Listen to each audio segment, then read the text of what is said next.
This was a great run, and we'll see. I don't think I have much feedback other than the one spot where things didn't go right. Very interesting choice here, in that you can do that or you can do that. And I'm not sure. I think with a stopped contact, I'm expecting that this would be the fastest path. With a running, probably what you did was the fastest path.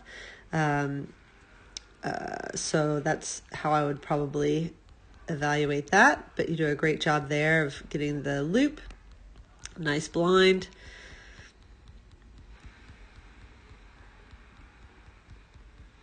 So I think that I think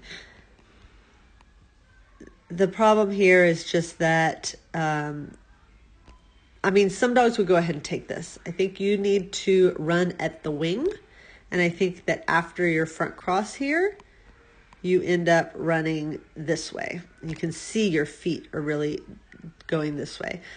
I think a more experienced dog in this kind of handling, as soon as you started to front, would beeline for here.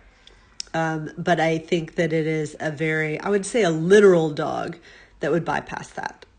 You don't really tell them to take it, and so they don't.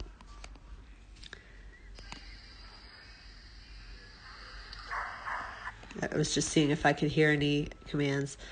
And I can't really see in terms of timing and everything what's going on over there. Part of the problem is also that your dog catches up to you. You haven't finished your cross yet.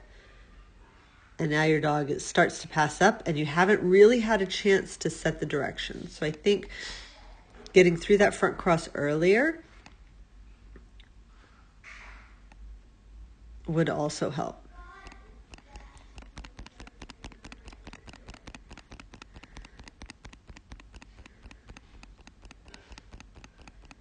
Beautiful. This is the teeniest bit late here. This is about as late as you can do this, because your dog is basically doing a serpentine here.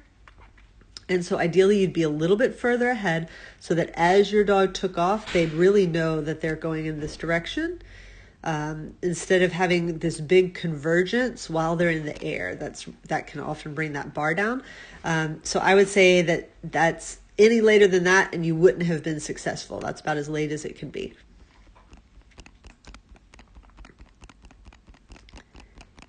And this is an interesting spot too, with the bidirectional tunnel and then a backside, giving you all kinds of possibilities there.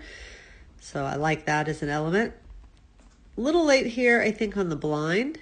At this point, you're still looking over this shoulder. I'd like you to already be over here and looking over your left shoulder. I thought you were going to do, like you did before, a loop front and then maybe rear the poles.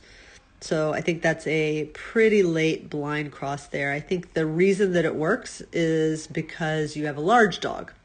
So your dog is going to land and take one stride, and that puts them on your other side. But I think it's a little bit late for my tastes.